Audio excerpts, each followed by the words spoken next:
Strike Against War. Speech by Helen Keller at Carnegie Hall, New York City, 5th January 1916. To begin with, I have a word to say to my good friends, the editors, and others who are moved to pity me.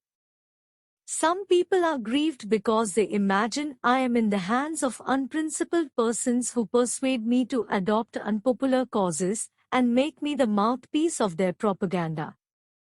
Now let it be understood once and for all that I do not want their pity. I would not change places with one of them. I know what I am talking about. My sources of information are as good and reliable as anybody else's. I have papers and magazines from England, France, Germany and Austria that I can read myself. Not all the editors I have met can do that. Quite a number of them have to take their French and German second hand. No, I will not depreciate the editors. They are an overworked, misunderstood class. Let them remember, though, that if I cannot see the fire at the end of their cigarettes, neither can they thread a needle in the dark. All I ask, gentlemen, is a fair field and no favor. I have entered the fight against preparedness and against the economic system under which we live. It is to be a fight to the finish, and I ask no quarter. All the machinery of the system has been set in motion. Above the complaint and din of the protest from the workers is heard the voice of authority. Friends, it says, fellow workmen, patriots, your country is in danger. There are foes on all sides of us. There is nothing between us and our enemies except the Pacific Ocean and Atlantic Ocean. Look at what has happened to Belgium.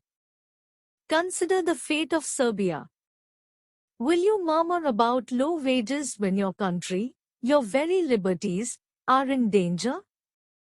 What are the miseries you endure compared to the humiliation of having a victorious German army sail up the East River? Quit your grumbling, get busy and prepare to defend your firesides and your flag. Get an army, get a navy, be ready to meet the invaders like the loyal-hearted freemen you are. Will the workers walk into this trap? Will they be fooled again? I am afraid so. The people have always been amenable to oratory of this sort. The workers know they have no enemies except their masters. They know that their citizenship papers are no warrant for the safety of their wives and children. They know that honest sweat, persistent toil and years of struggle bring them nothing worth fighting for. Yet, deep down in their foolish hearts they believe their country. O blind vanity of slaves! The clever ones, up in the high places know how childish and silly the workers are. They know that if the government dresses them up in khaki and gives them a rifle and starts them off with a band and waving banners, they will go forth to fight valiantly for their own enemies. They are taught that brave men die for their country's honor. What a price to pay for a vague idea! The lives of millions of young men, other millions crippled and blinded for life, existence made horrible for still more millions of human beings, the achievement and legacy of generations swept away in a moment and nobody better off for all the misery. This terrible sacrifice would be comprehensible if the thing you die for and call country fed, clothed, housed and warmed you, educated and cherished your children. I think the workers are the most unselfish of the children of man. They toil and live and die for other people's country, other people's continents, other people's liberties and other people's happiness. The workers have no liberties of their own. They are not free when they are compelled to work 12 or 10 or 8 hours a day. They are not free when they are ill-paid for their exhausting toil.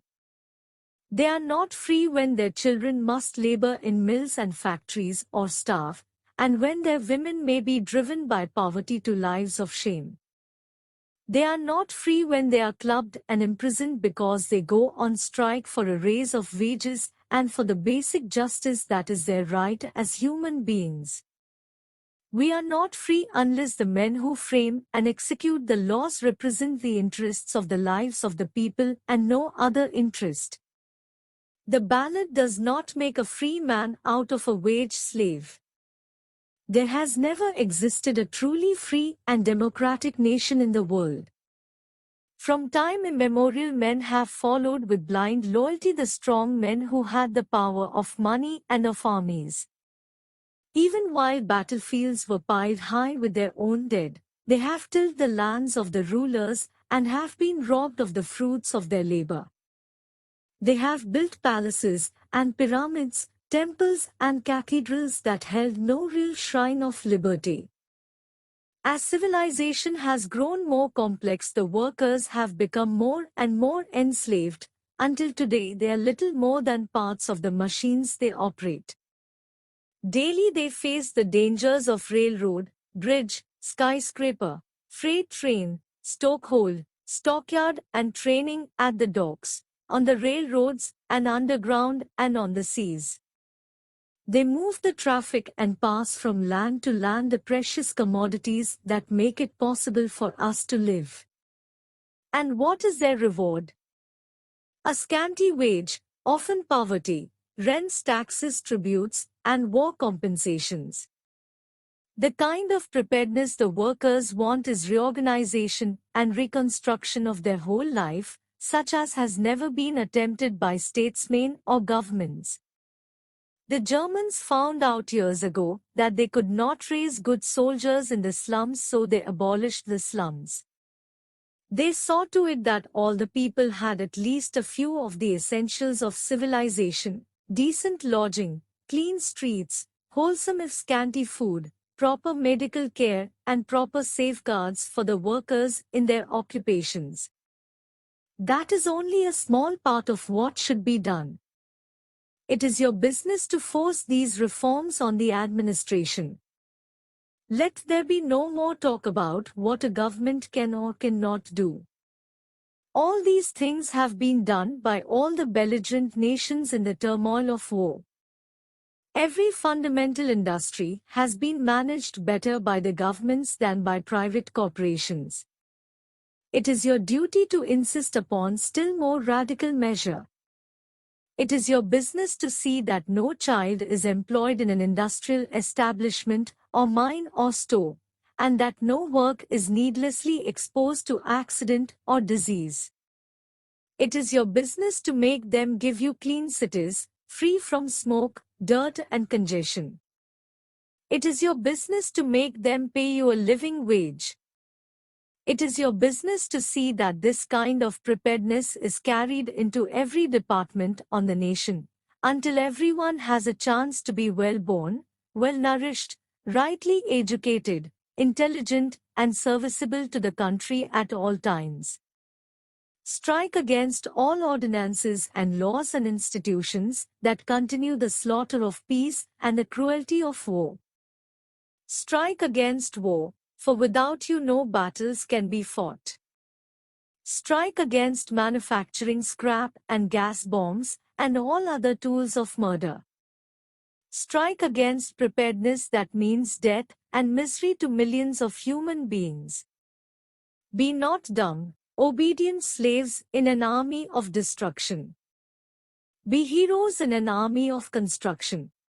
For more videos, subscribe our channel. Skill by Pritesh Vadgama.